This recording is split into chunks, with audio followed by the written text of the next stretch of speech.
Imaginein mo ang isang normal na umaga sa Maynila. Ang bumubuhay sa isang pamilya ay hindi yung nakaka-stress na sirena ng giyera, kundi yung tahimik pero mabigat na pasanin ng tumataas na bill sa kuryente, yung bigas na pang-gold na ang presyo sa palengke, at yung dagdag piso sa pamasahe sa jeep na akala mo ay joke lang. Sa balita sa TV, madalas nating marinig na ang Pilipinas daw ay unti-unting nagiging frontline defense, isang strategic pillar para kunwari ay mapanatili ang kaayusan sa West Philippine Sea. Pero sa loob ng maliit na kusina ng isang ordinaryong bahay, ang main na tanong ay hindi naman tungkol sa kung sino ang mananalo laban sa China.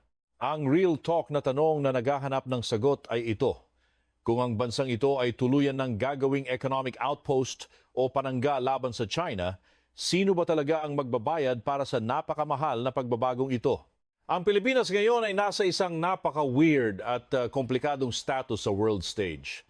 Sa isang banda, feeling independent tayo na gustong-gustong ipaglaban ang soberanya at karapatan sa ating mga isla at dagat. Pero sa kabilang banda, isa tayong umuunlad na ekonomiya na gutom sa trade, paglago ng turismo, investment mula sa mga dayuhan, bagong tech, at higit sa lahat, matinong trabaho para sa dumaraming Pinoy. Itong dalawang magkasalungat na hugot na ito ang dahilan kung bakit bawat desisyong politikal ay may direktang epekto sa sikmura ng mga mamamayan. Ang balanse ng seguridad at asenso ay parang manipis na sinulid na konting kanti lang ay mapuputol na.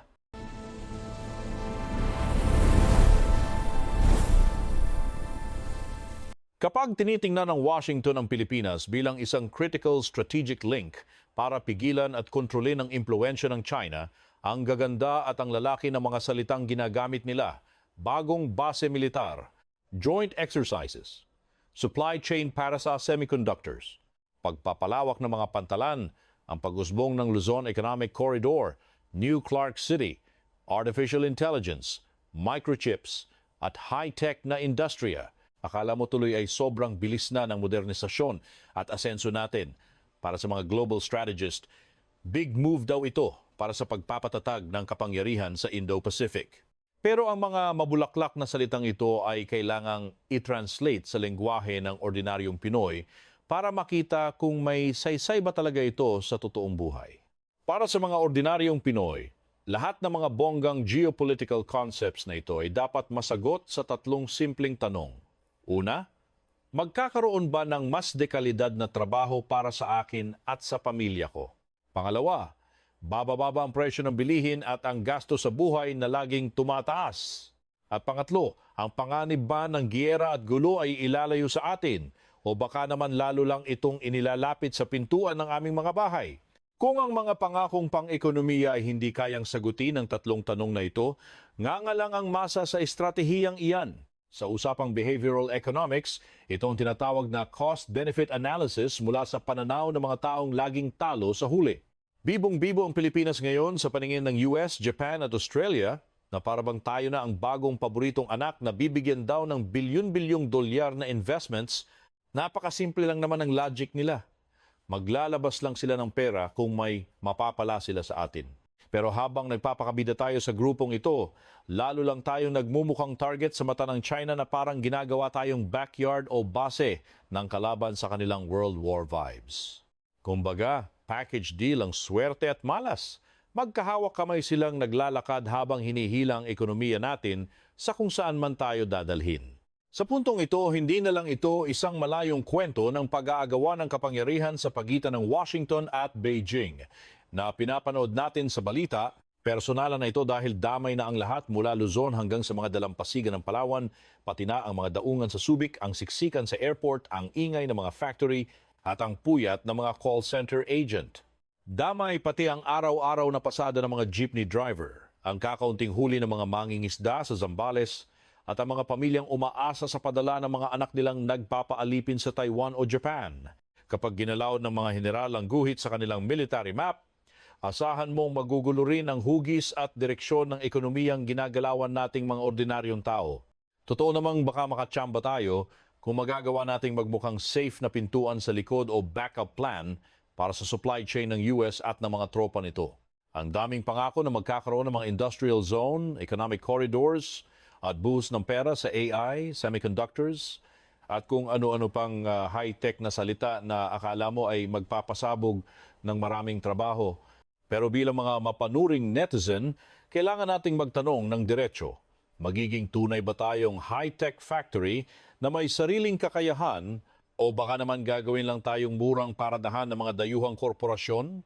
Kahit pa bumaha ng bilyon-bilyong dolyar dito, kung ang malaking kita, ang teknolohiya, ang disenyo ng microchips at ang kapangyarihang magdesisyon ay hawak pa rin ng mga kumpanya sa Amerika, Japan, South Korea o Taiwan. Nganga pa rin tayo sa pinakamababang antas ng value chain. Mapupunta lang sa atin ang mga mumong trabaho gaya ng basic assembly, testing at packaging, kapalit ng murang lupa, tax holidays at ang ating barat na lakas paggawa. Sa madaling salita, magkakaroon nga ng dagdag na trabaho para sa mga Pilipino, ngunit hindi iyan garantiya ng tunay na pag-unlad o pag-angat ng buhay tungo sa tunay na kayamanan. Siyempre, ang pagbubukas ng bagong dambuhalang industrial park ay pangako na naman ng libu-libong trabaho, kunwari direkta at hindi direkta. Siguradong dadagsa ang demand para sa mga bagong kondo, transportasyong laging puno, serbisyo, logistics, kainan, school at ospital sa paligid.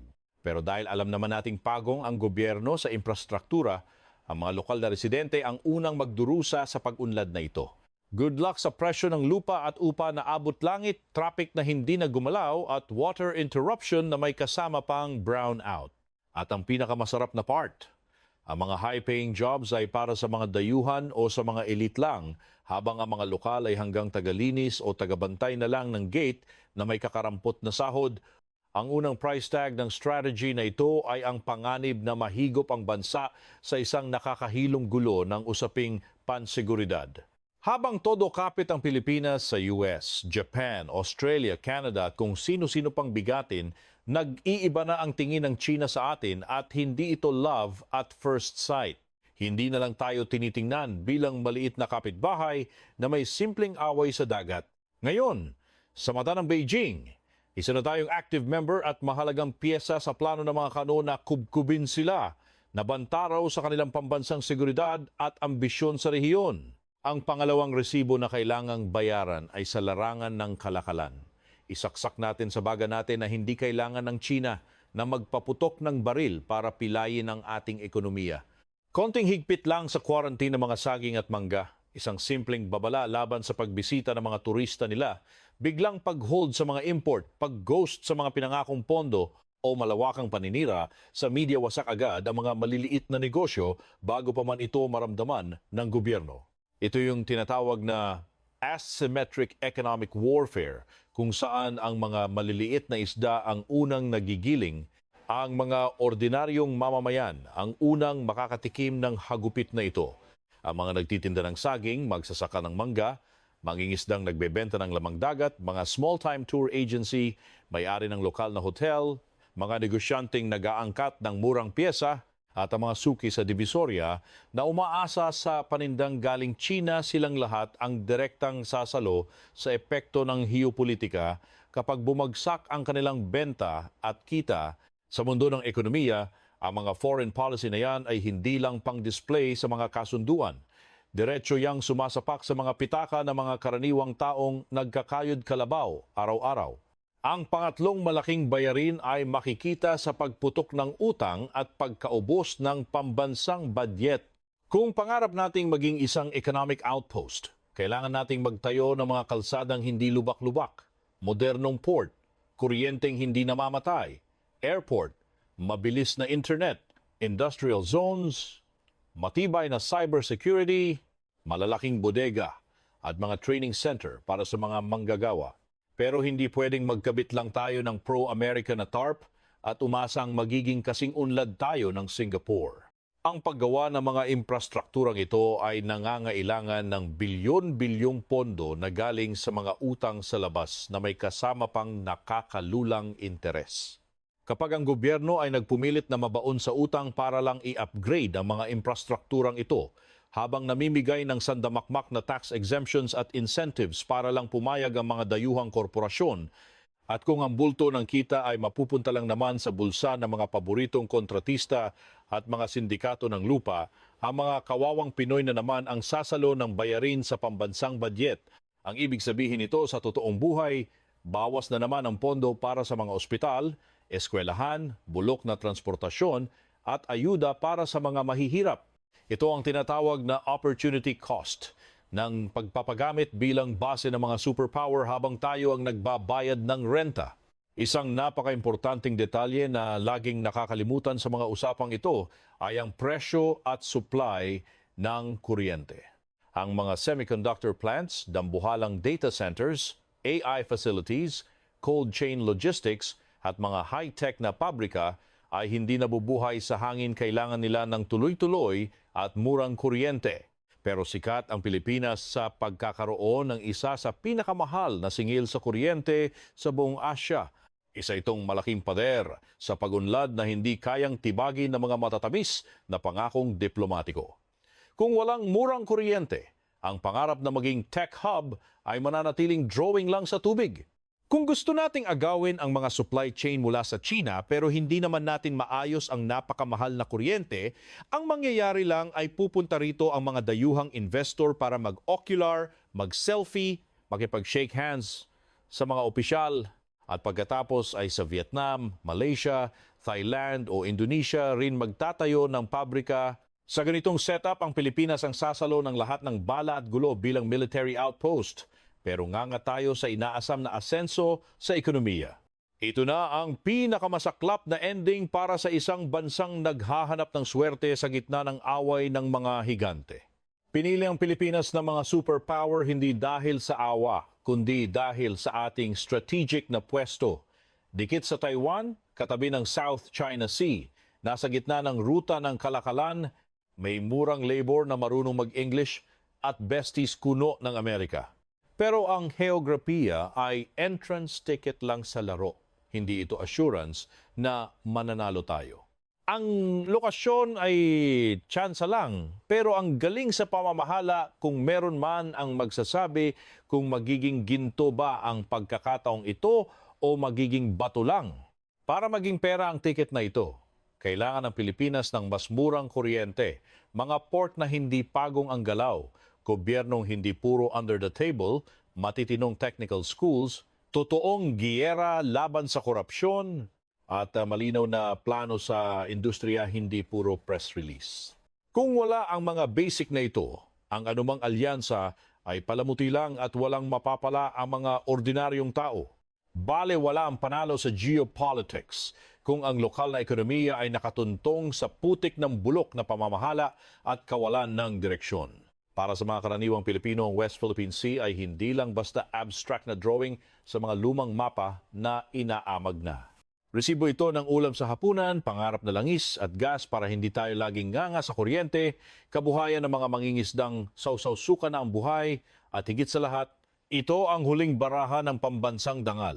Kapag hinayaan nating i-flex ng China ang muscles nila sa dagat natin, hindi lang tayo mawawalan ng theoretical na soberanya na pang-status lang, kundi pati na rin ng mga yamang dagat na sana ay pangkabuhayan showcase ng mga susunod na henerasyon. Isyong pera to, kasing bigat ng pagiging isyong politikal. Pero siyempre, kung ang pagmamatapang sa China ay mauuwi sa matinding bardagulan, yung mga pobreng mangingisda pa rin ang unang makakatikim ng sampal ng katotohanan. Sila ang unang itataboy ng mga dambuhalang barko na parang langaw, sila ang bawal mag-fishing sa sariling bakuran, at sila ang direktang mawawalan ng pang-Shopee para sa kanilang mga pamilya. Samantala, yung mga pinangakong biyaya mula sa mga bagong base militar o mga magagarang pabrika ng high-tech ay hindi naman magic na lulutang pababa para tulungan ang mga komunidad ng mangingisda. Napakalaki ng gap sa pagitan ng mga numerong pinagyayabang sa macroeconomy at ng microekonomikong realidad ng mga taong nasa laylayan. Ang paglaban sa pagiging bida-bida ng China ay may resibong nakakalula, pero ang pagtiklop at pagiging yes man sa kanila ay mayroon ding katumbas na presyong masakit sa bulsa.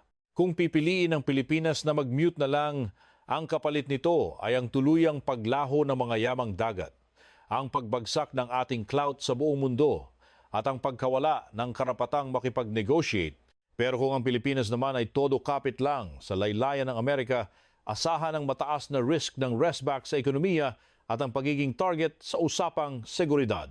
Walang free shipping o libreng desisyon sa pandaigdigang politika. Bawat galaw ay may nakakabit na price tag. Kaya ang totoong tea dito ay hindi kung aling panig ang mas aesthetic pakinggan o kung sino ang mas trending sa social media. Ang pinakamahalagang tanong ay kung ang mga bida-bidang lider sa Pilipinas ay may sapat na utak, skills at tapang para gamitin ang strategic na pwesto ng bansa para humutot ng mga konkretong benepisyo para sa mga mamamayan.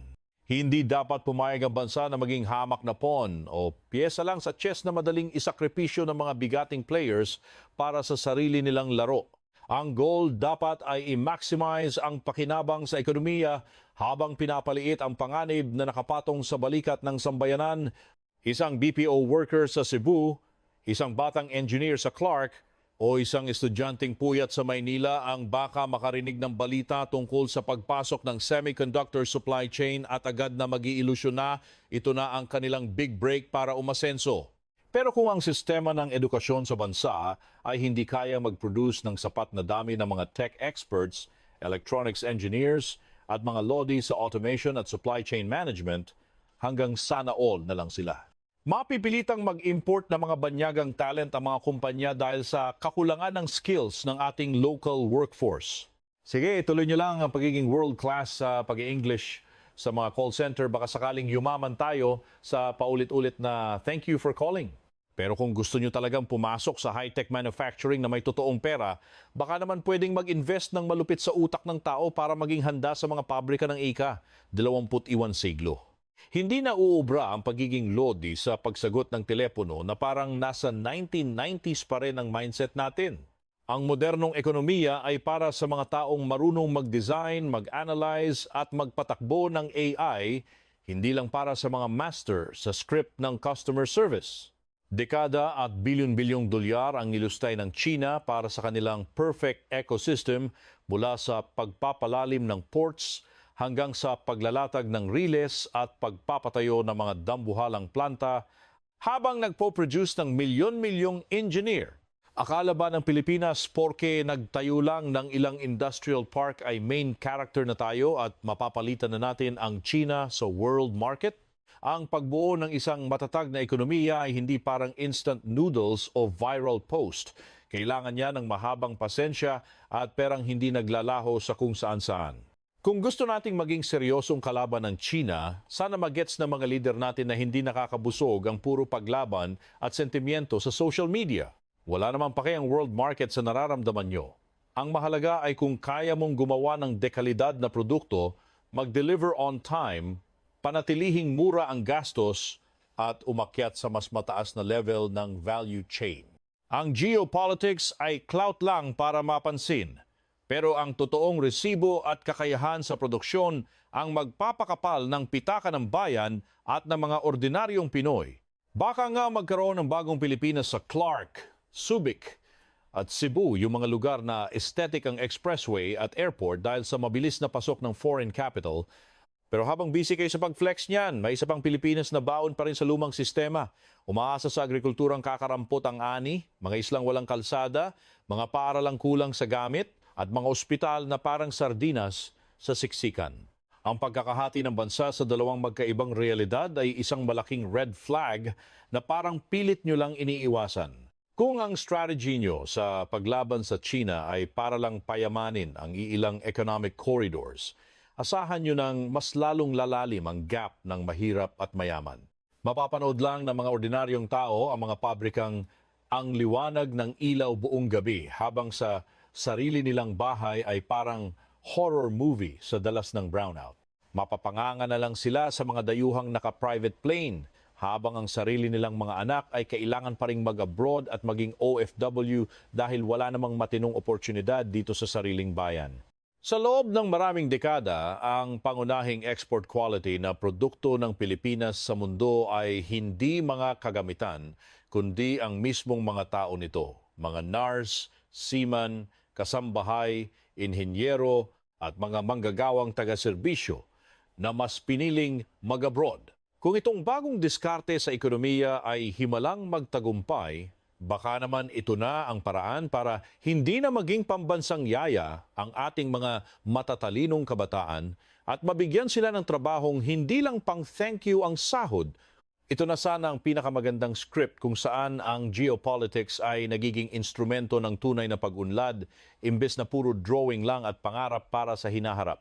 Ngunit kung ang estratehiyang ito ay mauwi lang sa wala, mananatili ang Pilipinas na isang higanting bodega o parking lot ng logistics sa laro ng chess ng mga bansang feeling bida. Habang ginagamit ang bansa para sa mga layuning militar, ang mga ordinaryong mamamayan ay tuloy pa rin sa pagtitiis na maging modern-day heroes sa Dubai, Singapore, Hapon, South Korea at Taiwan para lang may ipakain sa pamilya. Ang pagpalya sa pagkakataong ito ay nangangahulugan lang ng isa na namang henerasyon ng mga Pilipinong ginawang punching bag ng mga pandaigdigang puwersa dahil sa kawalan ng kakayahan ng Estado na protektahan ang sariling atin. Kailangan ng Estados Unidos ang Pilipinas para harangin ang pag-eksena ng China, pero ano naman ang mapapala ng Pilipinas sa kanila? Ang sagot ay hindi dapat nagtatapos sa mga pakul na joint military exercises na pang social media lang. Hindi sapat ang mga matatamis na press release at pa-fall na pahayag tungkol sa pagtatanggol sa isang alyado. Ang kailangan ng Pilipinas ay totoong tech transfer, hindi yung tira-tirang gamit, pati na rin bukas na merkado para sa ating mga produkto, matinong training para sa mga manggagawa, infrastruktura, at seryosong pangako ng suportang pang-ekonomiya na may resibo. Kung ituturing lang ng Amerika ang Pilipinas bilang hamak na piyesa sa kanilang military strategy, ang mga ordinaryong Juan at Maria ang kawawa sa huli at magbabayad ng lahat ng mabigat na kapalit. Ngunit kung seryoso silang ituring ang Pilipinas bilang isang tunay at pantay na partner sa pag-unlad, baka ito na ang bihirang milagro sa kasaysayan para baguhin ang takbo ng ating ekonomiya. Ang tunay na alyansa ay hindi nasusukat sa dami ng mga lumang baril na ibinibigay, kundi sa dami ng mga pabrika, paaralan at teknolohiyang itinatayo para tulungan ang isang bansang matutong tumayo sa sarili nitong mga paa. Huwag din nating kalimutan na ang China ay mananatiling isang malaking X na hindi mo basta-basta mabubura sa ekonomiya ng rehiyon ng ganoon na lamang. Kahit pa maging close ang Pilipinas sa Amerika, ang mga negosyong Pilipino ay aasa pa rin sa mga materyales, makinarya at piyesa galing sa China dahil doon naman talaga ang bagsakan. Hindi mo pwedeng i-ghost ang pangalawang pinakamalaking ekonomiya sa mundo sa loob lang ng isang gabi nang hindi naghihirap ang bulsa mo. Ang globalisasyon ay lumikha ng isang toxic na relasyon na napakahirap kalasin ng walang matinding sakit sa ekonomiya. Dahil dito, ang pinakawais na move para sa Pilipinas ay hindi ang tuluyang pagsasara ng pinto sa China, kundi ang pagbabawas ng ating pagiging marupok at sobrang pagdepende sa kanila. Ang goal ay dapat na paramihin ang mga kachat o kasosyong bansa sa kalakalan at panatilihing bukas ang linya ng negosyo, pero hinding-hindi isusuko ang ating soberanya para lang sa investment. De-risking ang tawag nila rito para magmukhang sosyal sa pandaigdigang ekonomiya, isang matinding balancing act na nangangailangan ng utak at hindi lang puro tapang-tapangan sa diplomasya. Ang mga investor, feelingera sa stability. Kapag ang Pilipinas ay laging headline bilang battleground o military hotspot, asahan mong ghosting ang aabutin natin sa foreign funds. Pero kung itong bansa ay magpapanggap na may matino at patas na rules sa negosyo, may mga sugar daddy na malalakas na alyado, infra na hindi gawa sa karton, at mga batang manggagawang kayang mag-OT ng malala, siguradong dagsa ang puhunan. Ang parehong pwesto sa mapa ay pwedeng maging manufacturing hub o war zone na pang Netflix. Depende na lang kung gaano kagaling mag-magic ang gobyerno sa pamamahala. Carry lang siguro ng mga Pinoy na mag-ambag sa gastusin, basta hindi sila nabubudol sa benefits. Kung ang kuryente ay presyong ginto pero kapalit naman ay trabahong hindi pang minimum wage, baka sakaling kayanin pang lunukin ang pait. Kung ang tax ay sky high pero ang kapalit ay kalsada at tren na hindi mukhang horror house, maiintindihan ang sakripisyong ito. Ang tao handang maging martyr basta alam nilang hindi sila mauuwi sa wala pagkatapos ng lahat ng paghihirap. Kahit magbardagulan pa tayo sa China, basta ang mga kawawang mangingisda ay hindi ginagawang display lang at totoong pinoprotektahan ng gobyerno, for sure, all-in ang suporta ng bayan. Pero kung ang tanging ambag lang ay puro matatamis na pangako at aesthetic na slogan sa politika, habang ang presyo ng bigas, gasolina, kuryente, renta at tuition ay parang rocket ship sa pagtaas, ang pagiging economic outpost ay isa lang malaking scam na pinirmahan ng masa para lang lalong tumaba ang bulsa ng mga nasa itaas. Hindi dapat gawing free trial o tambayan lang ang Pilipinas para sa interes ng mga superpower, mapa-Amerika man o Tsina. Kung kailangan nating maging frontliner sa pinakamapanganib na zone sa rehiyon, dapat ay may talent fee itong kasama. Dapat may totoong pabrika na hindi lang drawing, trabahong may dignidad at hindi pang alipin, skills na pang world class. Infra na hindi pang picture lang, totoong proteksyon sa dagat at kinabukasang hindi lang pang vlog para sa lahat ng Pilipino. Dahil habang papalalim tayo sa ika, 21 siglo, ang pinaka-clown na galaw ng isang bansa ay hindi ang pagpili ng maling side sa gulo. Ang pinaka-sad na ending ay ang maging bansang hinahayaan lang ang mga dayuhan na pagkakitaan ang ating pwesto. Habang ang sariling mamamayan ay nananatiling palamutilang sa hirap, tinitiis ang presyong pangmayaman at wala ng choice kundi mag-abroad para lang mabuhay palayo sa pamilya. Ito ang trahedyang dapat iwasan unless gusto nating maging biktima forever. Kung ang Pilipinas na nga ang magiging bida sa pagkontra sa Tsina dito sa Southeast Asia, ang $1,000,000,000 na tanong sa dulo ng hanas na ito ay, ang geopolitikal na kaganapang ito ba ang magsisilbing big break para makaahon sa hirap ang mga Pinoy? O isa lang itong dambuhalang resibo, isang mabigat na bayarin na walang pasabing ipapadala sa manipis na pitaka ng mga ordinaryong tao? Ang sagot ay depende kung marunong ba tayong maningil ng ating tunay na halaga ngayon.